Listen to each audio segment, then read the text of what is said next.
তমাল মাইতি। আজকে আপনাদের একটা জিনিস বলছি যে এমন একটা খাবার আজকে বলবো যে খাবারটা গাছে দিলে, জবা গাছে দিলে আপনার কুঁড়িও ঝরবে না, গাছের পাতাও ঠিক থাকবে, ঝাঁকড়া হবে, ফুলও দেবে প্রচুর, ফুলও প্রচুর দেবে। এবং সেইটা যদি ঠিক মতো প্রয়োগ করতে পারেন তাহলে কিন্তু আপনাদের গাছ কিন্তু হাসবে, গাছ কিন্তু হাসবে। তাহলে আপনার এটা কি বলে দিই, এইবার আপনাদের খাবারটা বলে দিই, তাহলে আপনারা খুব সুন্দর হবে। 1 মুঠো হাড়ের গুঁড়ো, খুব মিহি হাড়ের গুঁড়ো চেলে নেবেন, মোটা দেবেন না। 1 মুঠো শিংকুচি, এই শিংকুচি 1 মুঠো। 1 মুঠো হচ্ছে সর্ষের খোল, এই যে সর্ষের খোল, দানা ডাস্ট সর্ষের খোল। 1/2 মুঠো হচ্ছে বাদাম খোল, এই বাদাম খোল, বাদাম খোল দেবেন এইটা। আর হচ্ছে 4 চামচ হচ্ছে অ্যামোনিয়াম সালফেট, 4 চামচ ammonium sulphate.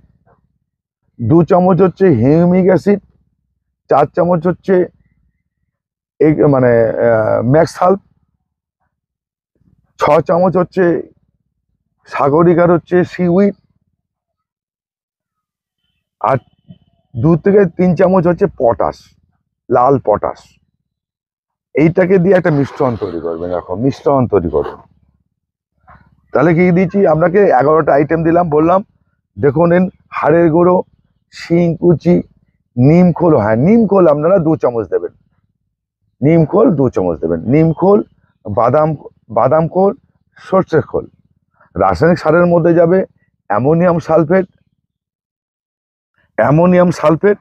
Potash, ammonium sulphate আর পটাশ যাবে, ম্যাগনেসিয়াম সালফেট যাবে, হিউমিক অ্যাসিড যাবে, আর যাবে সিউইড। এইটাকে দিয়ে আমরা একটা মিশ্রণ তৈরি করবো এরকম। এই মিশ্রণটা তৈরি করবেন। এই মিশ্রণটা তৈরি করার পর আপনারা কি করবো, আর একটা জিনিস দেবেন, সেটা হচ্ছে এখান থেকে 2 চামচ, এইটা এই পরিমাণের জন্য 2 চামচ আমরা এই হচ্ছে, এটা হচ্ছে দানা কীটনাশক ফিউরোডন পাউডার দেবেন। এইবার এটাকে দিয়ে আমরা গাছে, এই সব গাছগুলোকে টব অনুযায়ী এরকম, এইটা 2 চামচ, এটা 2 চামচ, 1 থেকে 2 চামচ, 1 থেকে 2 চামচ, এটা 2 চামচই হবে, ধরে নিন 2 চামচই হবে 8 ইঞ্চি টবের জন্য। আর 1 মুঠো ভার্মি কম্পোস্ট এরকম মিশিয়ে নেবেন, মিশিয়ে গাছের গোড়ায় দেবেন 10 দিন অন্তর, 7 দিন অন্তর, 15 দিন অন্তর, কিন্তু 7 দিনের আগে নয়, মানে মিনিমাম 7